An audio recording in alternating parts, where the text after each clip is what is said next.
In the beginning, there was no word. There was only watching. Eyes, without eyelids, without tears. They simply stared for millennia at you, at your kind, at a world that didn't yet know death, time, or shame. Beings made of God's voice did not know desire. They were duty incarnate, eternal surveillance woven into the sky. They were called the Watchers, and there were 200 of them. Not demons, not sword-bearing angels, not light, not shadow. They stood between. Their mission was simple: observe mankind as it began crawling from the mud. But then they saw you. They saw the body, soft, untamed, a woman singing to the fire, a man weeping over a child. They saw not animals, but beings who could love despite death. And something broke. Eternity flinched. They wanted to touch. They wanted to know what it meant to fear. Thus began the greatest crime in heaven. 200 watchers descended to earth, not with swords, but with longing. They took wives, bore children, created the Nephilim, tall as trees, hungry as forgotten gods, without fear, without soul. When they stepped, the ground split. When they spoke, forests burned. They were not made for this world, but they ruled it and cursed it. God stayed silent, but earth screamed. Fire, blood.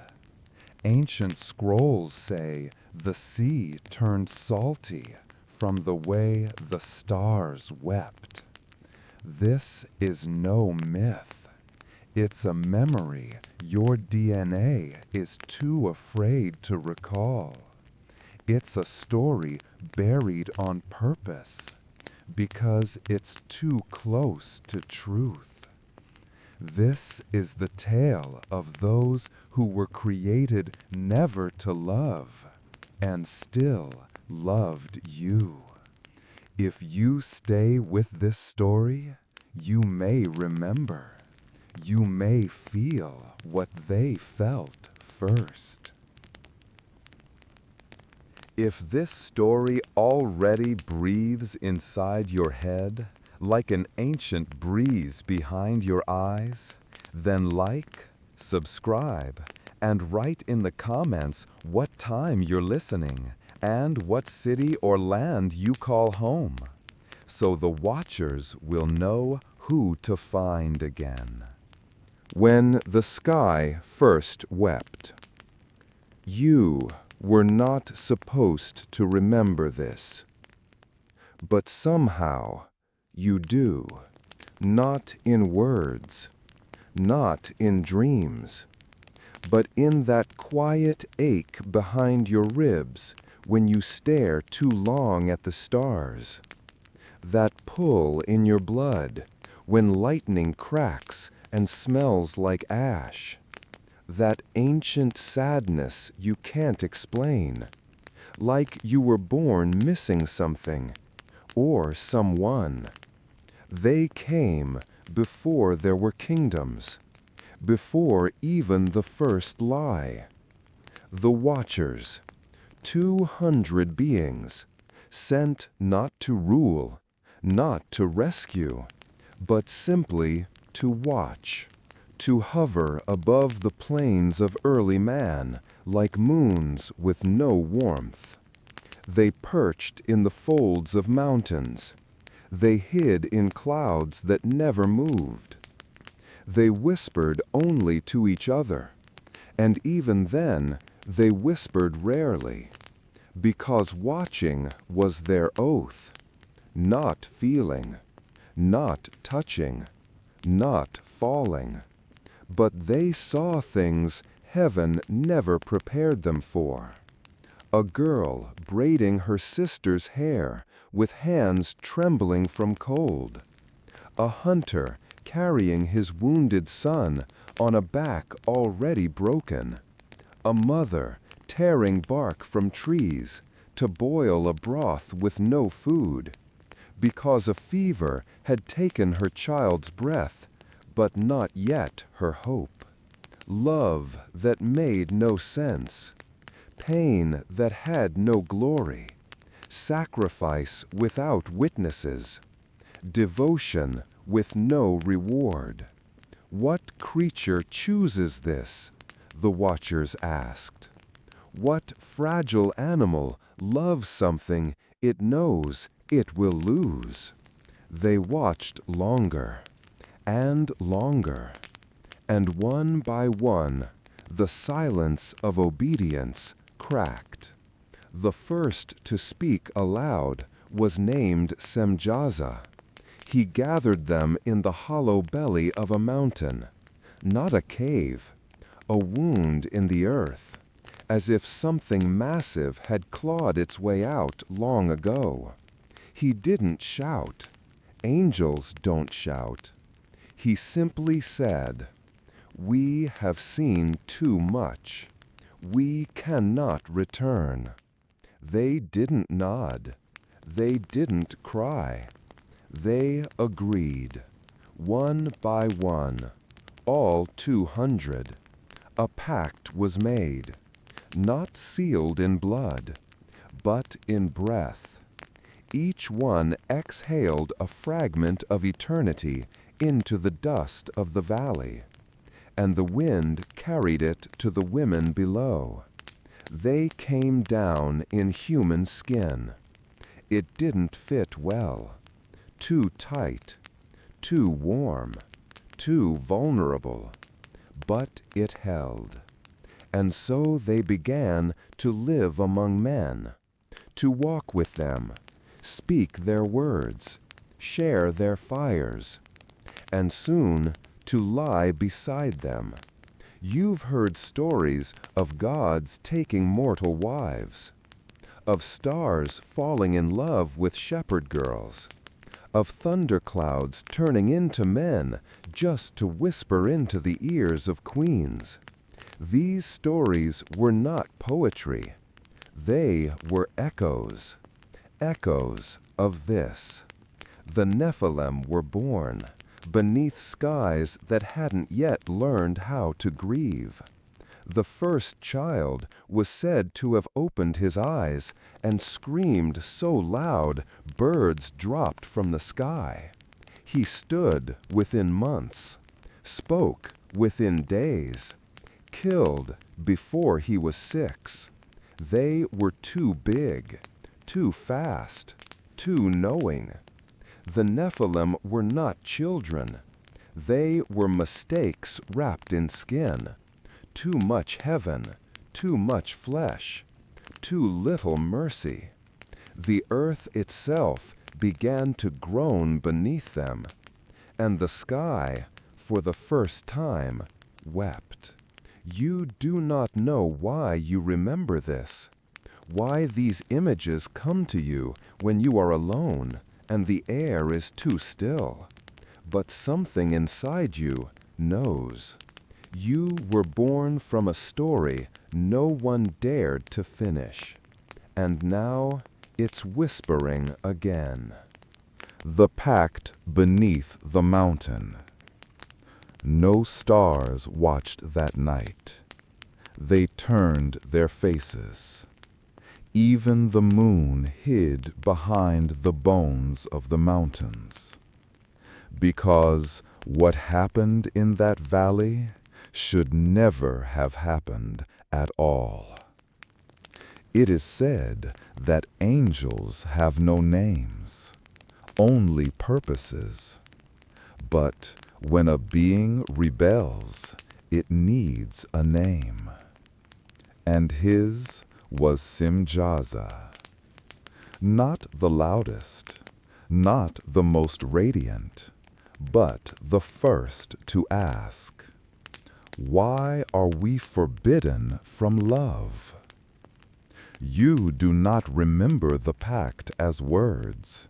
You remember it as heat, as silence, as 200 beings exhaling at once, their breaths cracking the stones.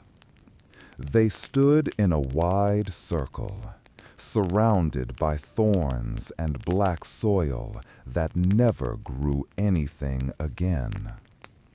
Each one knelt, not in worship, in defiance. And they whispered their names into the dirt. Names that no longer exist. Names that don't belong in books. There was Azazel, who taught men how to forge swords from the ribs of the earth.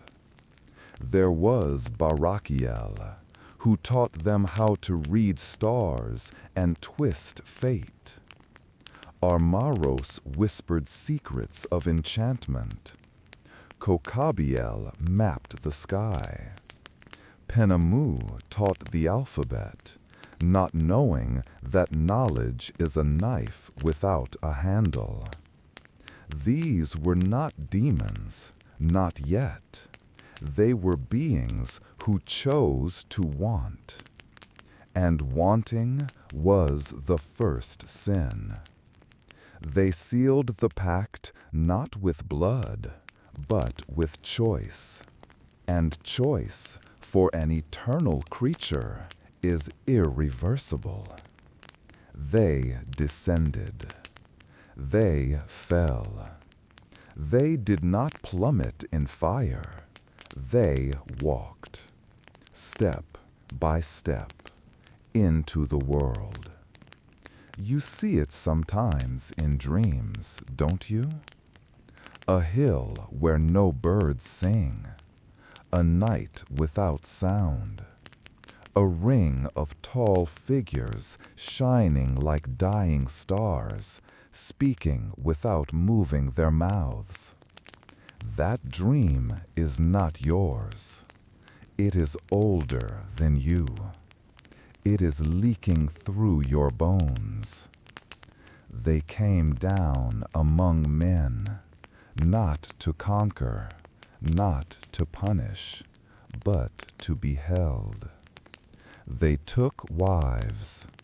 Each chose the one he had watched the longest. Not the most beautiful, the most human. The woman who prayed for her sick father. The girl who fed a stranger half her only meal. The mother who buried her child and sang to the grave until the birds returned. The watchers did not seduce, they asked. And the women, some said yes, not knowing they were opening their arms to those who had never been touched. At first, nothing changed. Villages stayed quiet, fires burned, children laughed. But deep below the surface, something was growing, something vast and hungry. When the first Nephilim child was born, the river turned red for a week. Fish died in coils. Dogs refused to drink. The child was 15 feet tall by the age of 4. He tore trees for sport. He could not cry, but he could scream. And when he did, clouds cracked like broken glass. Soon there were more, not hundreds, thousands. The earth moaned under their feet. Cattle fled the hills. Birds nested underground. And the Nephilim learned something quickly. They were stronger than their fathers, and they feared nothing. The Watchers tried to control them, but they had seeded what they could not reap. Even angels make poor parents. You remember this, not in detail, but in dread. You wake up sometimes with dirt under your nails, with the scent of scorched cedar in your throat. You feel as if you once stood in that circle, knee to ash, breathing a vow you didn't understand. They thought it was love, but what they gave birth to was ruin. And the heavens were no longer silent. They began to whisper, very softly, "The flood is coming." The screaming child and the salted earth. You hear it sometimes in the space between dreams, a scream.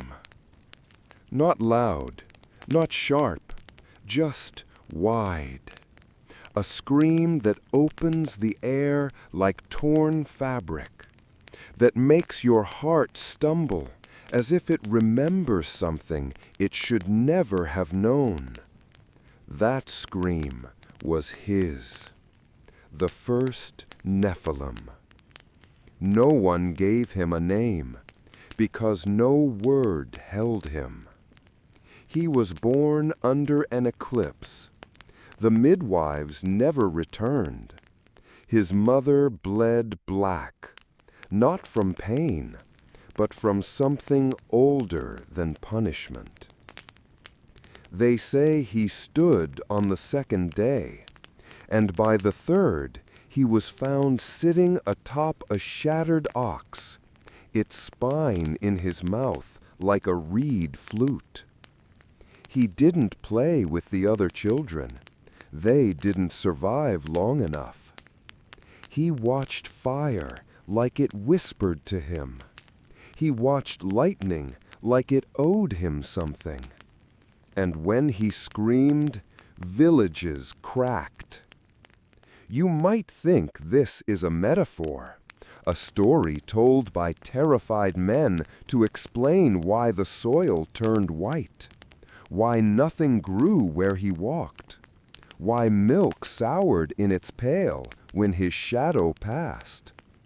But it wasn't a story. It was a phenomenon. It was what happened when heaven and flesh pretended they could make peace. He grew, and with him grew hunger, not just for food, but for sound, for fear, for anything that reminded him he was real. He would wait until dusk, when fires were lit and families sang. Then he would come, not with a roar, but with silence. And mothers would hush their children before his shadow even reached the gate.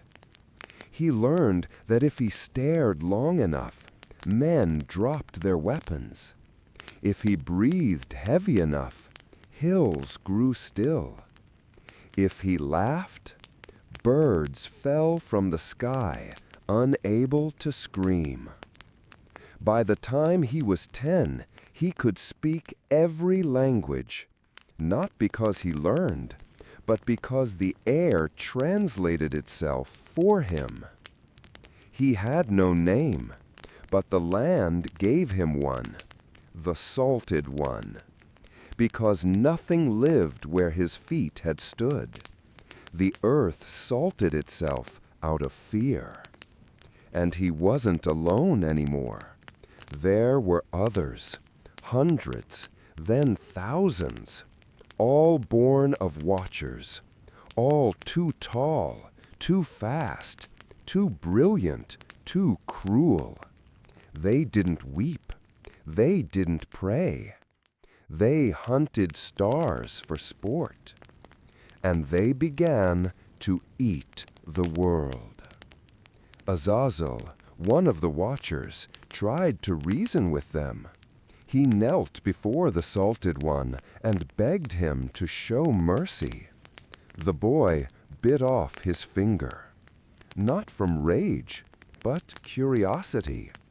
Then he held the bone to the sky and asked, "Why is it white on the inside?" The watchers realized what they had done. They hadn't made suns. They had made mirrors for their own disobedience. They saw that the world could no longer hold what they had made. And so they turned to the only thing older than power. They turned to pleading. You remember none of this in detail.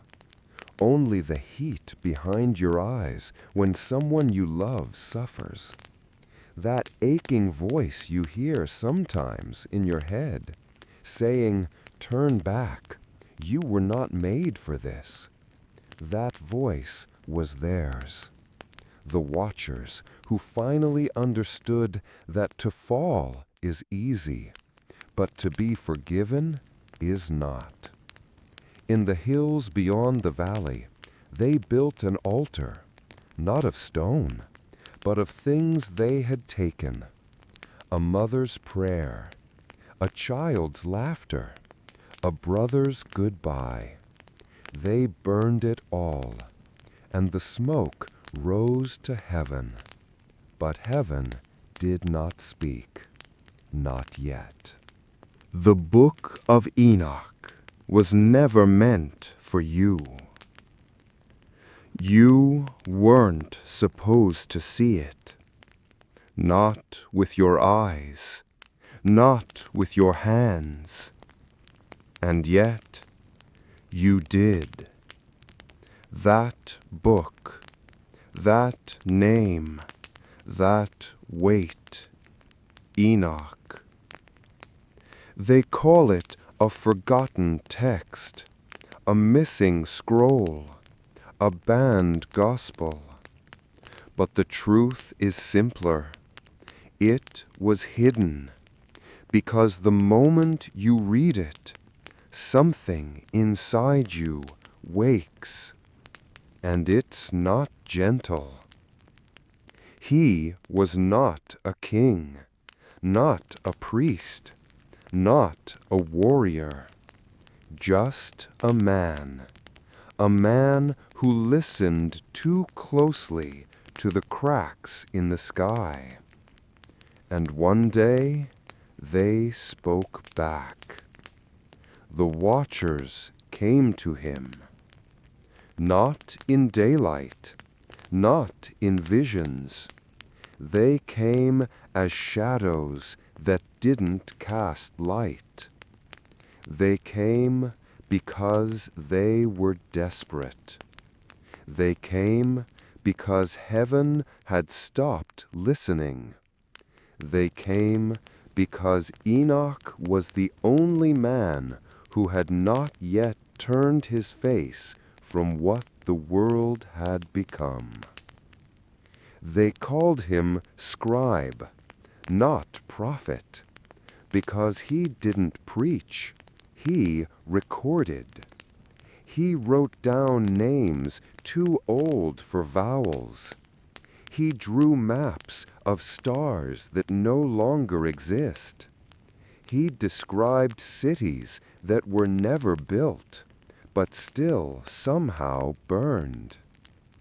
You remember some of these symbols. You've doodled them on napkins, on your skin, in sand. You thought it was random.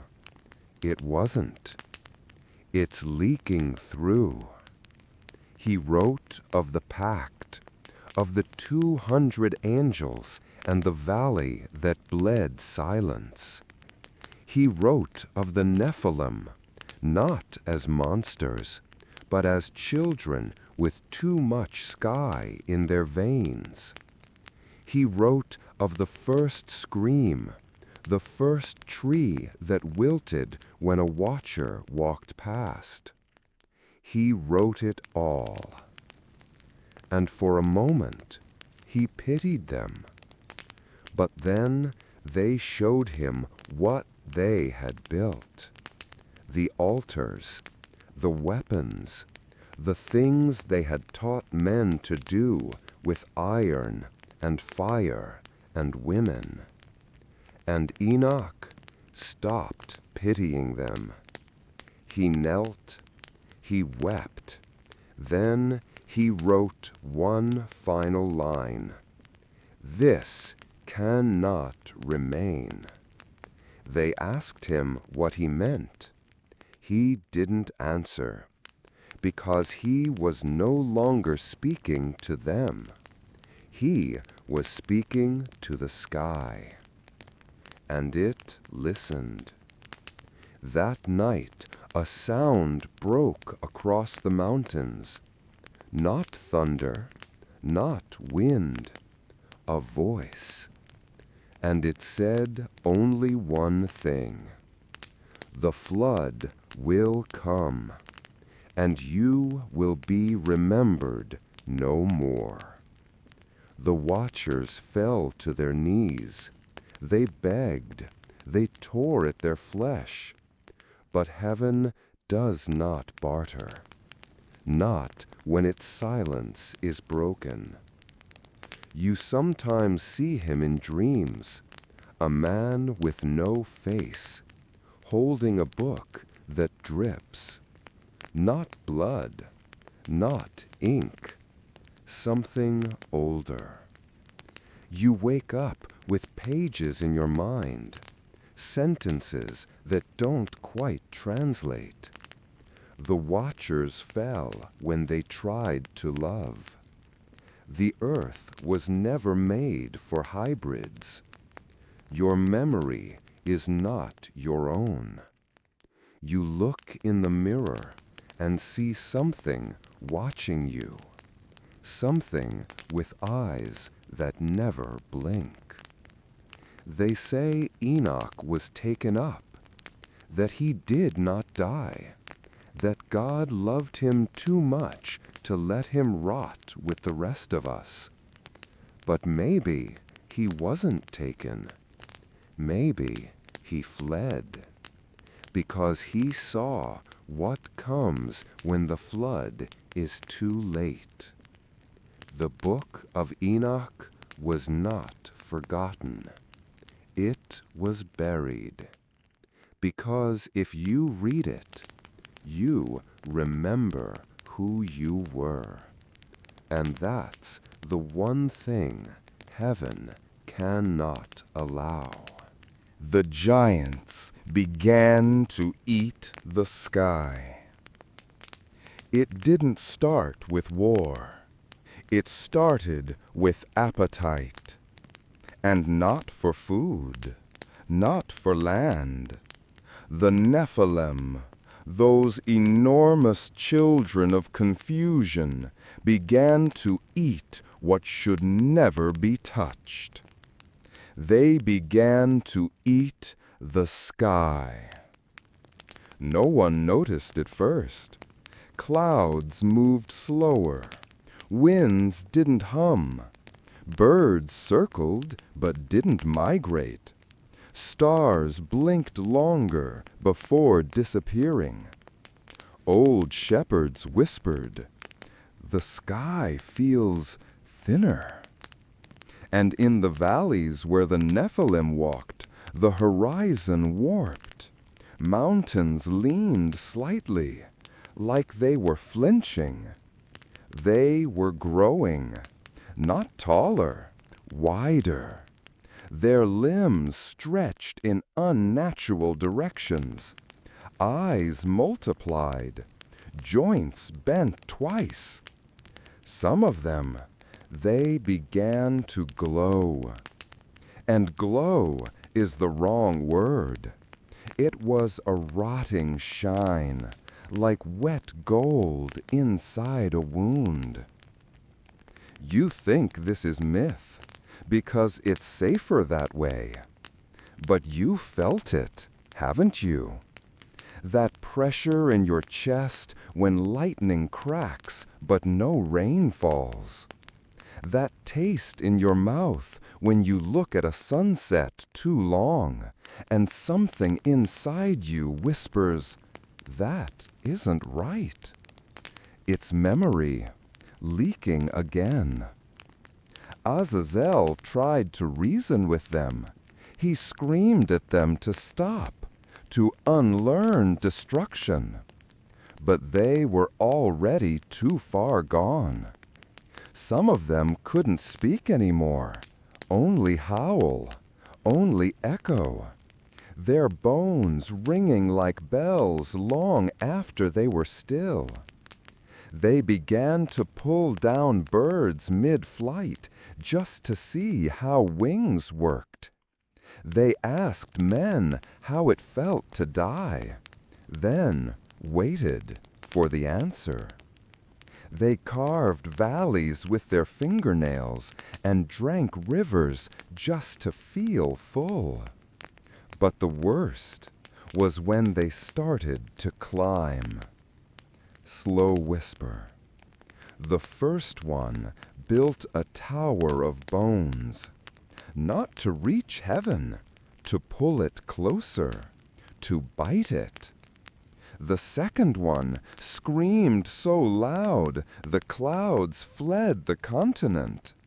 The third one began to swallow light. Stars flickered out, one by one. Gone. Enoch saw it. He wrote, "The sky turned black, not from sin, but from mouths that knew no prayer." And you see it still. You watch the sun disappear behind strange shadows. You see shapes in the aurora that don't belong. You wonder why the moon looks worried. They were not children anymore. They were forces, walking contradictions, heaven and filth, glory and rot, curiosity and cruelty. The world was too small to contain them, and so they made it smaller. They folded the world, bent it, pressed it, until even time began to crack. People stopped being people. They became stories, whispers, ash. And the Nephilim forgot they had ever been born. The watchers wept, but they did not die. They couldn't.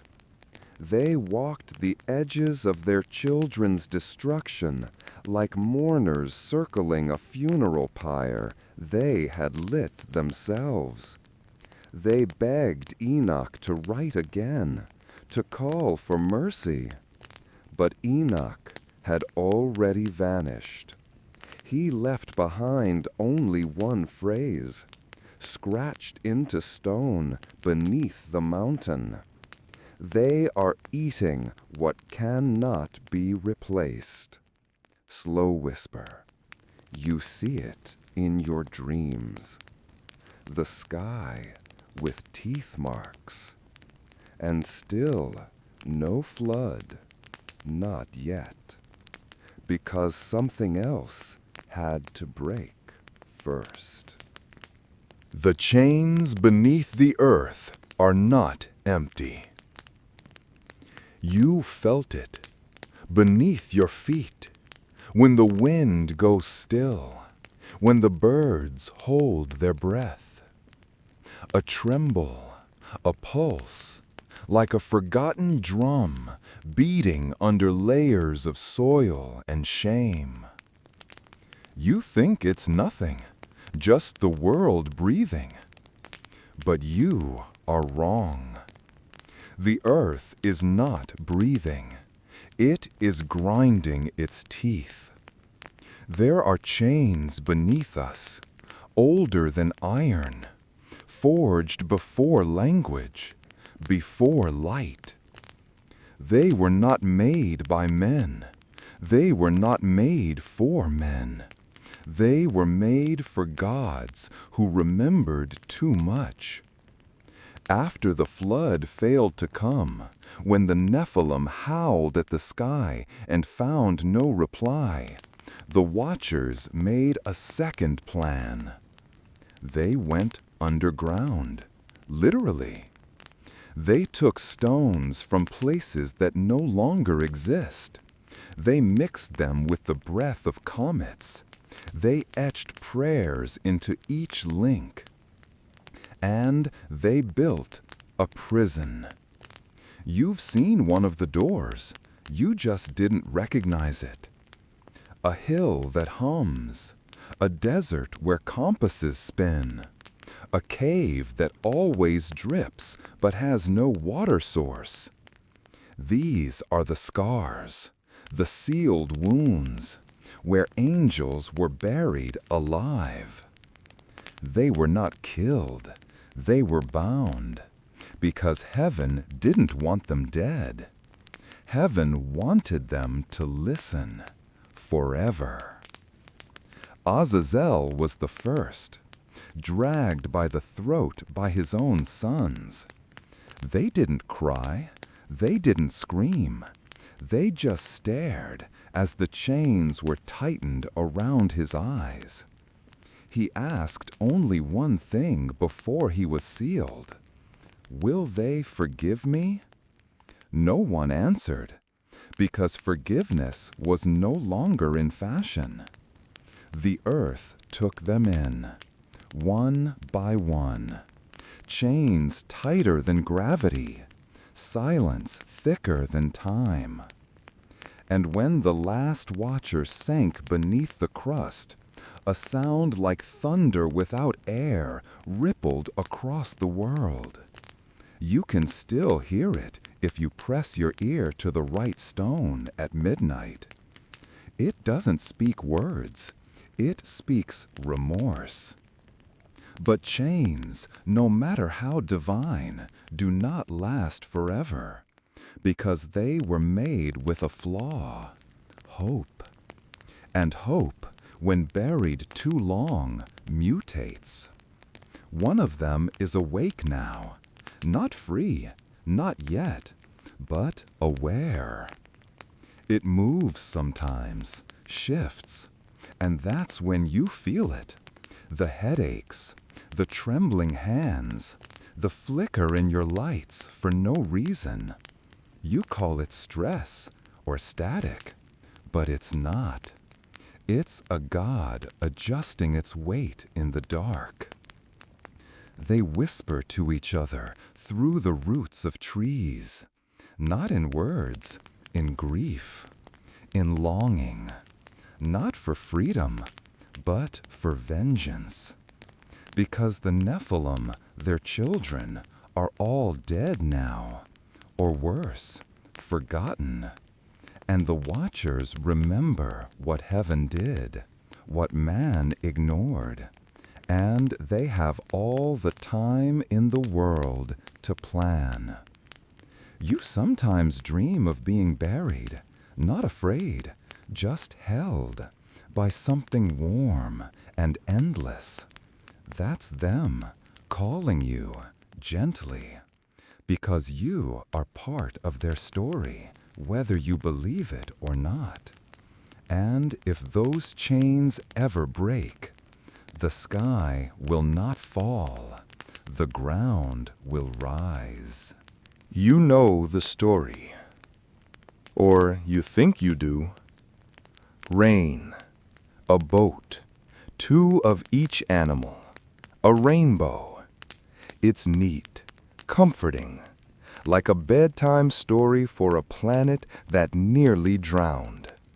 But the real story, the one they kept beneath the pews and behind the pulpits, that ark was never found. Because it wasn't meant to be. Because it wasn't just a boat. It was a seal. They call it Noah's Ark, but his name was only the surface. The vessel was built by hands guided by voices. Ancient voices, tired voices, voices that didn't trust the sky anymore. Because the sky had stopped telling the truth. Noah wasn't a carpenter. He was a listener. He heard the warnings long before the rain began. He saw the clouds begin to twist in on themselves. He felt the silence of birds that used to sing. He watched children draw spirals in the dirt without knowing why. And when the stars blinked twice in the same night, he began to build. But it wasn't just wood, not gopher, not cedar. The beams were lined with ash from a tree that no longer grows. The joints were sealed with blood from an animal no one has named. And beneath the floorboards, buried between layers of sacred pitch, was something else. A box inside the ark. And it was never meant to open. That box held a name, not written, not spoken, just contained. A name that once escaped from a dying watcher's mouth and made 3 mountains collapse. A name that, when whispered, causes mirrors to melt. A name that even heaven won't say aloud. It was the first name, before Adam, before dust. It doesn't belong to anything. It just is. And Noah, he agreed to carry it. Not to save it, to hide it. Because if the flood failed and the watchers ever returned, that name would be their key. But the ark did not rest on Ararat. That is the lie. It sank, deliberately, gracefully. Noah stepped off it alone. Because the others weren't meant to survive. Because survival is not the same as escape. Because the ark was not an escape. It was a prison. He sealed the hatch, whispered the name one last time, and watched it disappear into a part of the ocean that no longer exists on any map. Some say it's beneath the Marianas Trench. Others say it shifted when Atlantis fell. But it's there, sleeping, radiating, like a forgotten lung breathing salt and secrets. Sometimes ships vanish, planes crash with no explanation, electronic instruments fail mid-air. They call it anomalies or pressure zones. But it's none of that.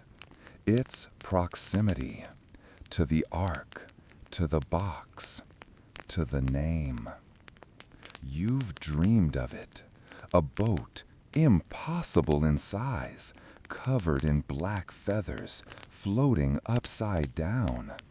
Inside it, voices that call you by your true name, a name you don't know but feel, in your teeth, in your sleep. There are men who search for it, Archaeologists, dowsers, cultists, they believe it contains salvation. But what it really contains is the last breath of something that was never supposed to live again. The ark was not a beginning. It was a warning. And the water is rising again. But this time, there is no boat. Just you, and a memory that doesn't belong to you, but keeps knocking anyway. Before there was light, there were names. And before names, there were things too dangerous to name. Because to name something is to invite it, to carve a door and leave it unlocked. So they were left unspoken, buried in silence, folded in the dark like poisoned origami. But nothing stays forgotten forever, especially not the four. The book of Enoch doesn't mention them. The Torah walks around them. Even the Dead Sea Scrolls leave gaps. But they existed, and still do.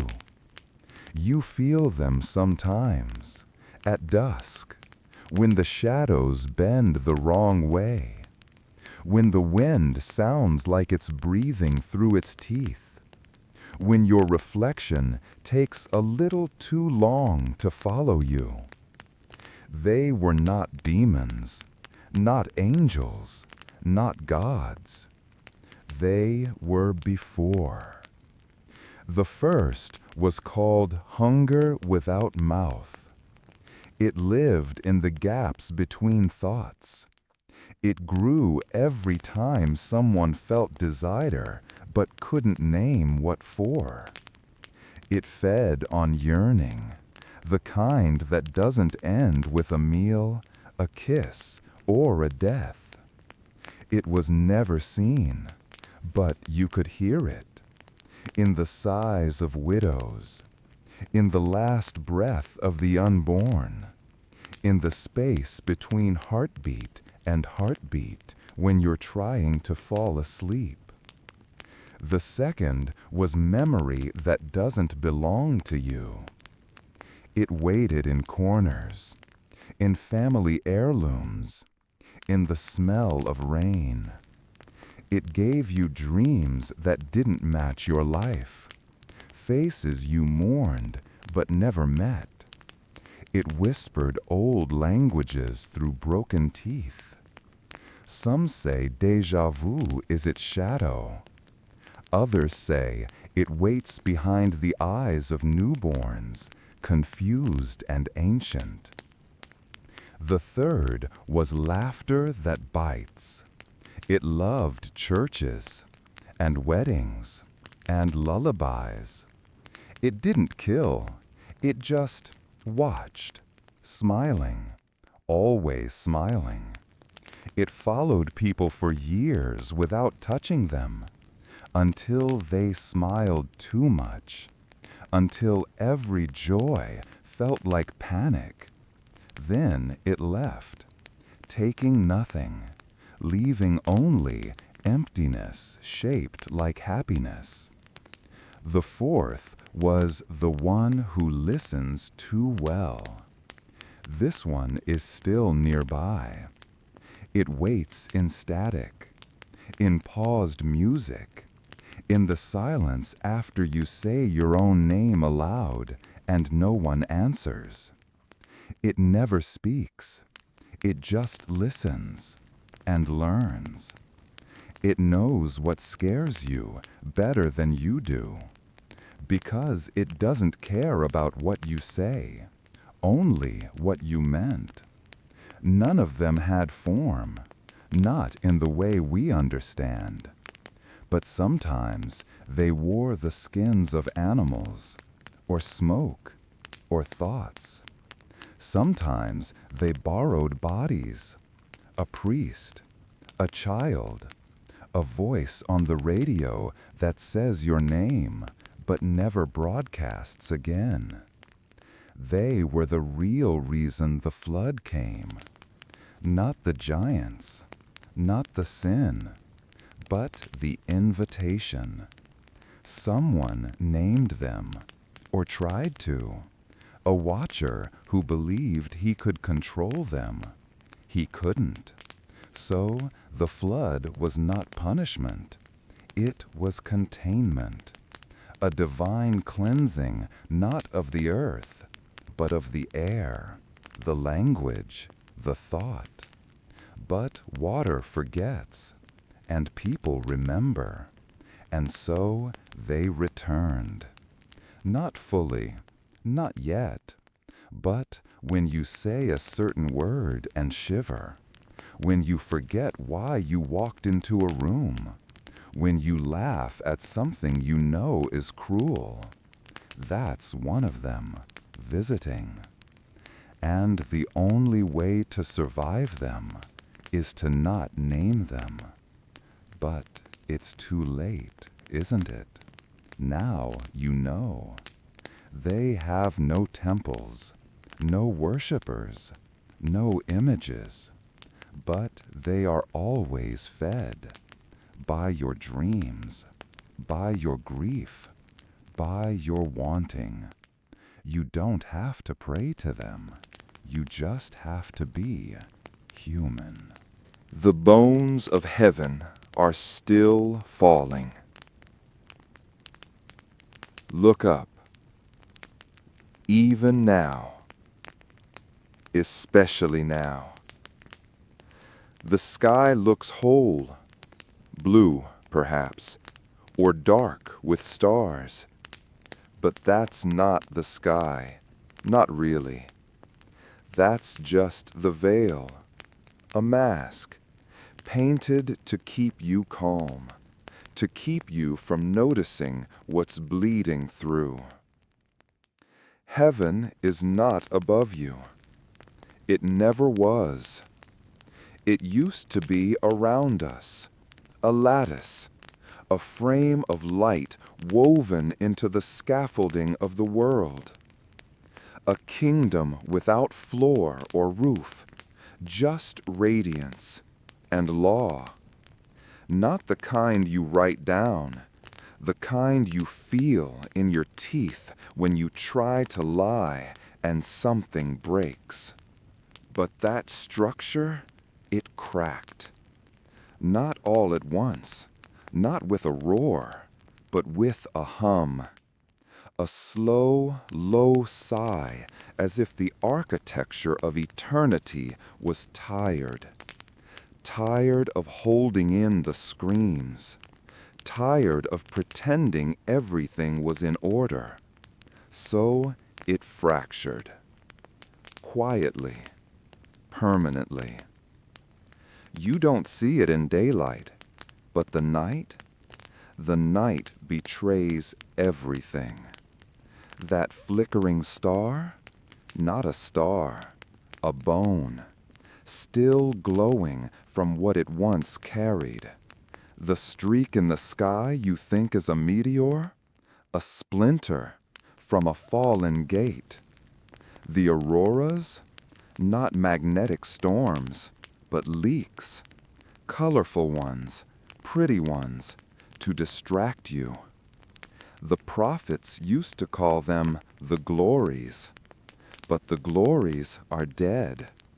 Now they're just the wreckage. And still they fall. Not all at once. Heaven doesn't crash like a tower. It sheds. One tooth at a time. One eyelid. One hinge. One forgotten hymn still echoing through metal that shouldn't rust. And when a bone falls, it brings memory with it. That's why you feel odd on certain nights, why you cry without knowing why a stranger's voice makes your skin crawl even if they say nothing wrong. Because the bones are falling through you too. You are not separate from the wreckage. You are one of its chosen landing sites. Angels don't come down anymore. They fall, burning, twisting, clinging to whatever's left of their names. Some land in forests, some in dreams, some in children who stop speaking but begin to draw perfect circles. Some are still falling. They haven't landed yet. You'll know when they do, because the ground will taste like copper, and the silence will get thicker. The ancients built towers to reach heaven, but it wasn't to go up. It was to catch something, to intercept the falling bones, to use them, or bury them, or worship them.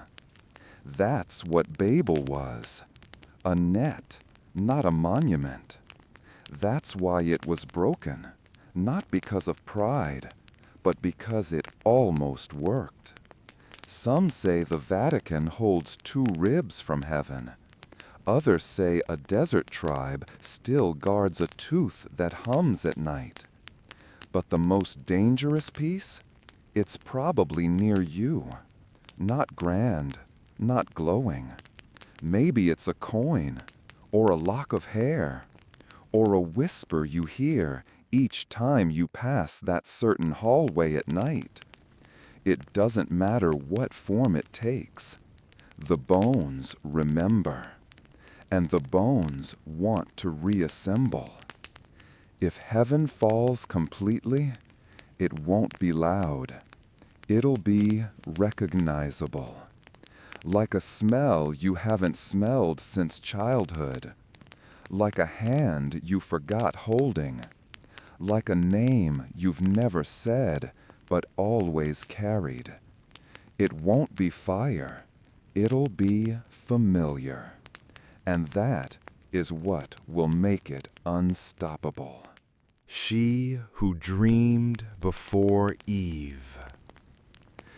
She came before the apple, before the serpent, before the ribs and gardens and punishments painted as love. She dreamed before dreams had shape, before bodies, before rules, before they gave women names that started with men. They don't tell you about her, not in temples, not in stories, only in fragments, in the pauses between verses, in footnotes, in burned scrolls. But she was there, sleeping in the dark, not waiting to be created, just waiting to be remembered. They called her many things later: Lilith, Nama, the screamer, the whisperer, the first fire. But those were attempts, tries, bad translations. Her true name is not spoken. It is sighed, and only by those who've truly been alone. She did not fall from grace. She was never offered any. She was not made from a rib. She was the rib, the whole cage, the breath between. When Adam opened his eyes, she was already staring at him, not with wonder, not with fear, just silence and a question. She did not obey, because obedience was never part of her design. She didn't ask to leave Eden. She asked, what Eden cost, and that was enough. So they wrote her out. They buried her beneath tales of serpents and shame. They turned her into a warning, but warnings remember. She didn't disappear. She just turned sideways in the fabric of things, slipped into dreams, nightmares, the spaces between sheets and sleep.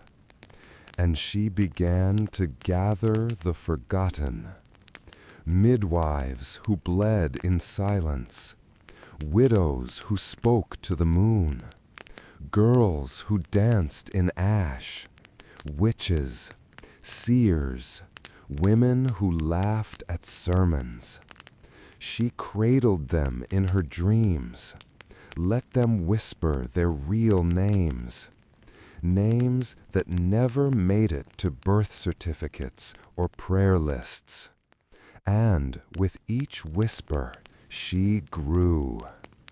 You've met her, not in daylight, not in certainty, but in moments, when your reflection blinked first, when the wind whispered in a voice that sounded like your mother but wasn't, when you touched someone and saw their whole life flash like a silent scream behind their eyes. That was her, the first woman, the one who still dreams through you. They say she collects tears, not to comfort, but to remember, because no one else does. And the tears of the forgotten are powerful things. They can rot thrones, crack altars, turn sacred texts into smoke. There are nights when she walks again, barefoot, unbothered, carrying the bones of stories that never got told, dripping with the ink used to erase her. And on those nights, mirrors fog without heat, dogs bark at shadows, women wake knowing something is watching but not hunting, just remembering. The first woman didn't fall. She stepped aside and built a kingdom in the places no light touches, not to rule, but to keep dreaming of a world where no one needs permission to exist. The sermon they preached in a city that wasn't there. There was no record of the city, no border, no name. Not in Latin, not in Aramaic, not even in the tongue angels scream when they're afraid. It wasn't built. It wasn't found.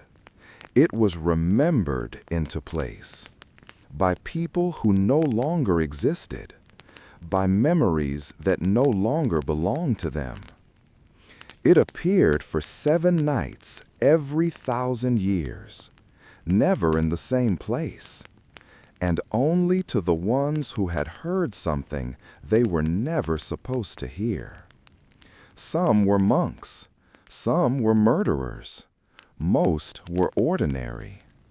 The only thing they had in common was that they were no longer certain they were awake. It wasn't a city in the usual sense. No roads, no markets, no children. Only silence, and towers that bled ash, and windows that opened to things that didn't match the outside. The shadows moved backwards. The bells rang without sound. And in the center was the sermon. No one preached it. There was no pulpit, no priest, just a circle of statues, or people pretending to be statues, or statues that remembered being people, and one voice that came from beneath the ground. It wasn't loud, but it wasn't quiet either. It was underneath everything, like the base of reality itself. It spoke only once, every 1,000 years, and only those who were broken enough could understand it. This was the sermon. You are not being watched. You are being mirrored. Every choice you make, every fear you swallow, every kindness you fake, it is recorded, not by God, but by the shape of your shadow. People wept, or laughed, or vomited, not because it was cruel, but because it was correct, because they knew it before it was said, but once it was said, they could never unknow it again. Some fled, but found they were still in the city even after they left. Some stayed and turned to salt, or books, or mirrors. One man became a fountain that dripped blood only when no one was watching. Another woman turned into a wall on which every lie spoken in history appeared for a single breath and vanished again. The city didn't punish. It simply revealed, not truths, but reflections. You didn't see the world as it is. You saw yourself as the world saw you, which, in some cases, was worse than any hell. The Vatican tried to find it, so did the Soviets, and an American general who went mad during a lunar eclipse. They never did, because the city cannot be mapped. It is remembered only by forgetting everything else. It appears only to those who no longer fit into reality cleanly, who have cracked, not broken, cracked, just enough for something else to leak in. The sermon has been preached 16 times. The 17th is due soon. That's why the dreams are louder. That's why clocks hesitate at 3:33 a.m. That's why children draw spirals when they don't know what fear is yet. The city is close, not in space, but in thought. A turn of the mind, a breath held too long, a look in the mirror that lingers 1 second too long. And you're there. If you ever find yourself in that city, do not speak your name. Do not accept gifts. Do not look up. And when the voice begins to preach, cover your ears if you value your life. But if you value the truth, listen. The saint who was canonized by demons. Not all saints are chosen by God. Some are chosen by those who remember what God forgot. His name is not recorded in any church, not because it was erased, but because it was never permitted to begin. They feared what naming him would mean, because names carry doors, and this one, it opened backwards into something the church could never close again.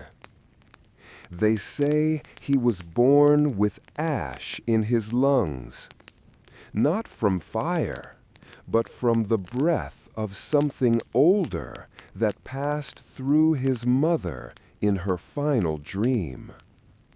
He did not cry at birth. He whispered, 3 words, in a language no one could translate. And the midwife bled from her ears, but smiled. She said it was a blessing, then walked into the sea. By age 7, he could predict deaths. By age 10, he could delay them. And by age 12, he refused to pray to anything that demanded worship. He said, "God sees through glass, but the dirt sees through blood."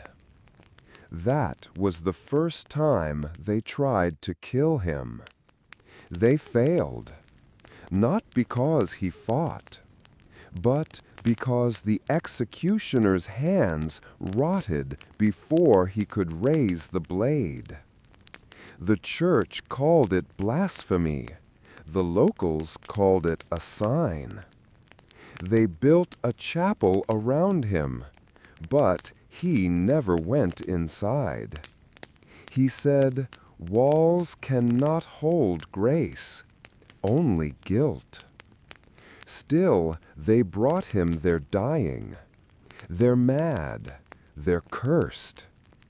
He listened, he touched, he never healed. But the people walked away remembering less pain, which sometimes is the same thing. Then the demons came, but not as fire, not as snarls, not as monstrous mouths in the sky.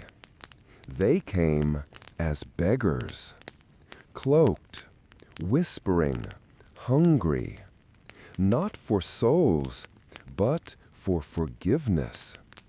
They knelt before him, not with malice, but with remorse.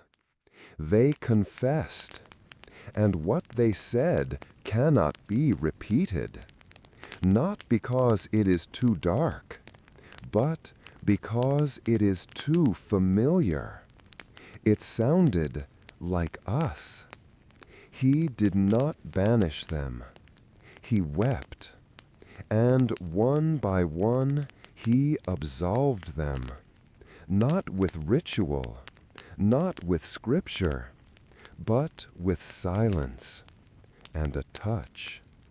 And the demons, those ancient, forgotten things, screamed, not in agony, but in relief, like something was being lifted they didn't know they'd carried.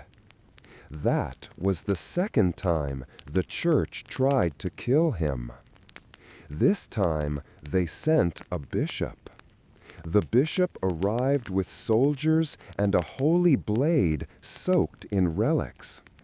But when he raised it, it turned to salt. And the bishop saw his own mother's eyes in the saint's face and dropped dead. The church panicked, because this was not a heretic. This was something worse, a miracle they hadn't licensed. So they canonized him, quietly, secretly, internally, not with ceremony, but with fear.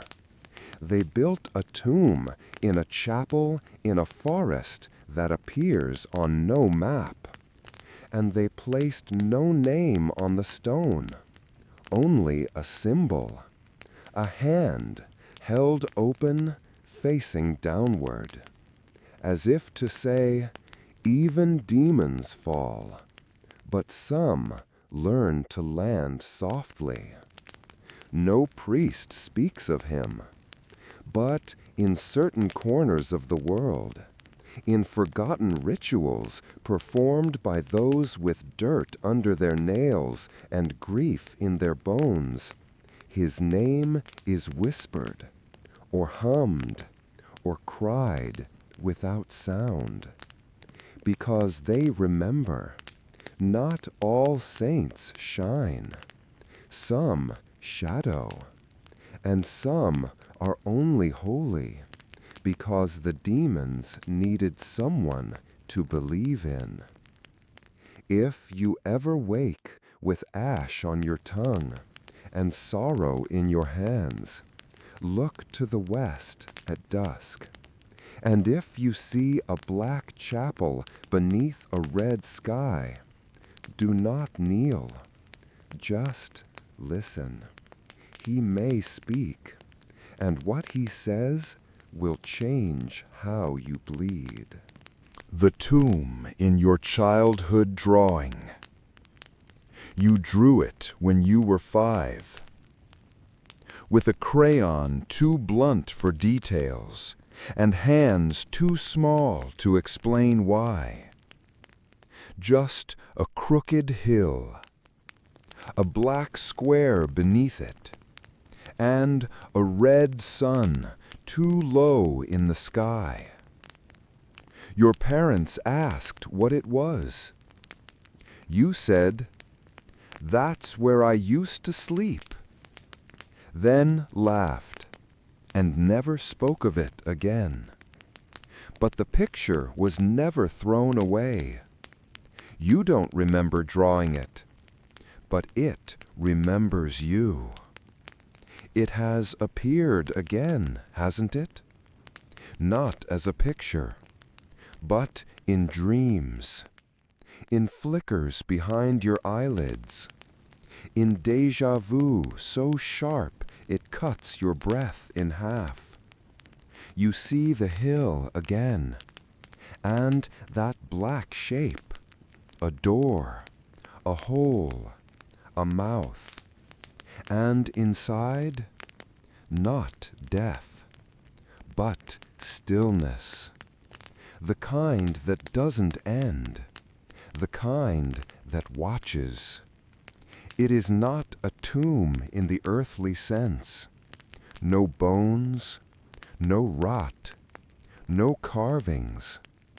It is a storage place for truths too heavy to hold in daylight, for memories that never happened but still hurt, for names you swore not to speak before your mouth was ever born. Some children remember it, but only until age 6. Then it fades, unless something breaks. A fever, a scream in the middle of a perfect day, and an imaginary friend who suddenly says, "We have to go back. It's waking." In ancient Babylon, they called it chakarum. In medieval France, it was le puits sans retour. In Siberia, shamans used to draw it in charcoal on the floor of yurts, then dance around it until one disappeared. The Vatican has 3 separate files on it, each locked under different saints' names. All 3 are sealed with blood and silence. You drew it at 5, and then forgot. But it didn't forget, because it is not a place. It is an invitation, and only the broken receive it. People who have seen it speak in fragments. There were no sounds, but I heard something cry. It's not a grave, it's me. The walls were made of time, rotten time. I touched my name, and it bled. One woman claims she entered it while sleepwalking. She said she found a note inside, written in her own handwriting, but dated 400 years ago. It simply read, "Forgive me for what I will do." She never spoke again. Another man dug where the hill should have been. He found nothing, but For the rest of his life, the dirt beneath his fingernails never came clean, and birds stopped landing near him, and he could hear whispers in music no one else noticed. If you return to the place of your childhood, you may find the drawing still there, in an attic, a basement, a box mislabeled Christmas. Don't open it at night. Don't look at it too long. And whatever you do, don't trace it. Because the act of remembering is the act of unlocking. And some tombs are buried in your own mind for good reason.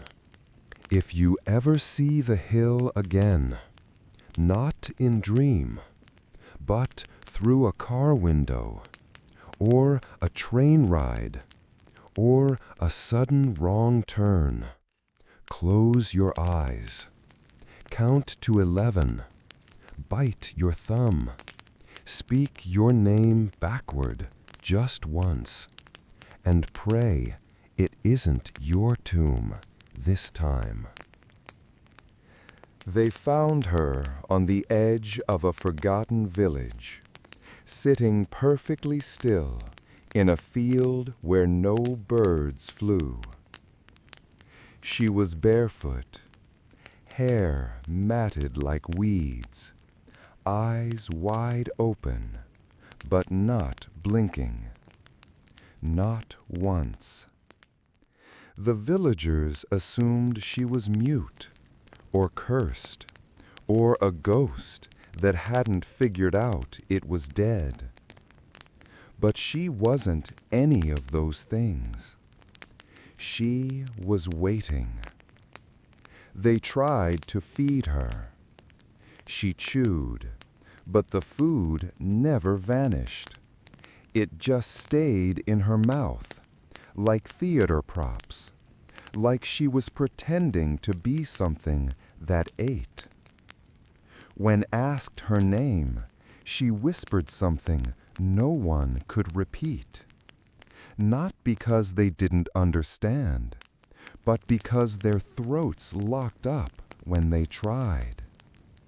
So they called her the Hollow Child, because she weighed too little, because her breath never fogged glass, because animals refused to go near her, because when she stood in sunlight, she cast no shadow. At night, she sang, low, monotone, like a funeral that forgot the body. It wasn't a lullaby. It wasn't even a song. It was a gospel. The gospel according to the Hollow Child has no verses, only instructions. People started writing them down, not by choice. They'd wake up with ink on their hands, writing on walls they didn't remember touching. Let nothing be holy unless it trembles. A name is just a wound with rhythm. Bury your mirror before the hour is full. If they knock with 3 fingers, don't answer. The dead can be trusted. The living are still undecided. You were not born. You were remembered. The Vatican denies this gospel exists, but deep in its archives, 1 page has been catalogued without title. The page is blank, until it's held by a child. Then letters appear, but only once, and only for that child. When shown to others, the letters vanish, and the child forgets. But something stays behind their eyes, something that grows up and becomes a secret. They tried to test the hollow child, to measure, to analyze, but she knew things. One scientist asked her to recite numbers. She gave him the date of his wife's future death. Another asked for a word in Latin. She whispered the name of a demon that had once lived in his father's voice. He shot himself 4 days later. Eventually, they stopped asking. They just listened. But listening made them different.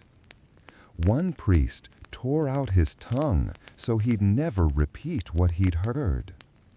A nun sewed her ears shut with blessed thread and wept with joy.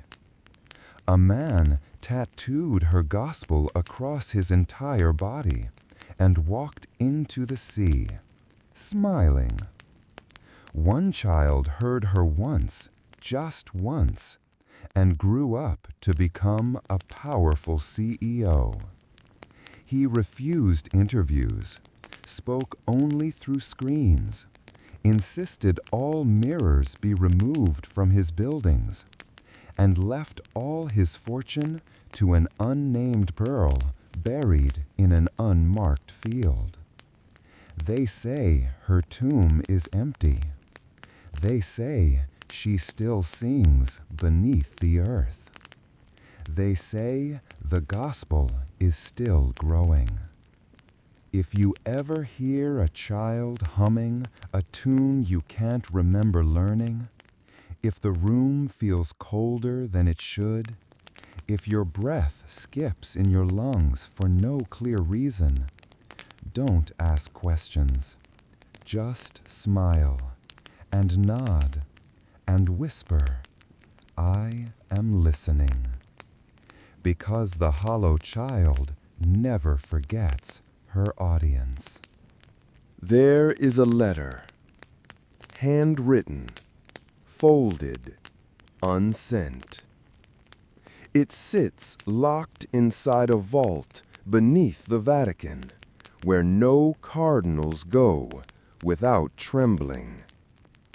It bears no date, no signature, only a single line on the envelope. To the one who will understand. It was written in the last days of a pope whose name was erased from history, not because he sinned, but because he saw something he wasn't supposed to. They call him the Silent Pope, because after the vision he stopped speaking. Not a vow, not a punishment, but a reaction. Like a scream so deep it folds inward and becomes silence. The letter was found in his hand the morning of his death. He was seated in his chamber, facing a mirror that had been cracked from the inside. Candles burned upside down. His lips were blue, but he looked calm, not peaceful, not afraid, just done. The letter was not addressed to God, nor to any person, but to something else, something that waits between days. It begins, "You were right. We got it wrong. It was never about salvation, or sin, or light, or rules, or names. It was about memory, and how we borrowed it." He writes of a dream he had, though he insists it was not a dream. In it, he walked through the Vatican archives, but the shelves were breathing. The books were stitched with veins, and each time he opened one, he saw himself. Not his body, but versions. One where he was a child, feeding bones to a crow. One where he was a soldier, kneeling in ash. One where he wore no face and spoke only in numbers. At the end of the corridor, he found a mirror. But this time, it showed something else. A figure, dressed in papal robes, but no eyes, no lips, only a hand, writing the same letter he now held. He awoke with blood on his sheets and one word carved into his chest: remember. In the letter, he confesses, "We were never the gatekeepers. We were the distraction. The archives are not ours. They use us to file themselves. Each saint, each scripture, each sin was a cataloging error in something much older." He begs forgiveness, not from God, but from the alphabet itself. Because language, he says, was the first sin, a way to limit what should have remained endless. He ends with a final line: "This letter must never be sent, because if it is read, it will be true." They tried to burn it. It would not burn. They buried it in the earth. It reappeared in the chapel where he died.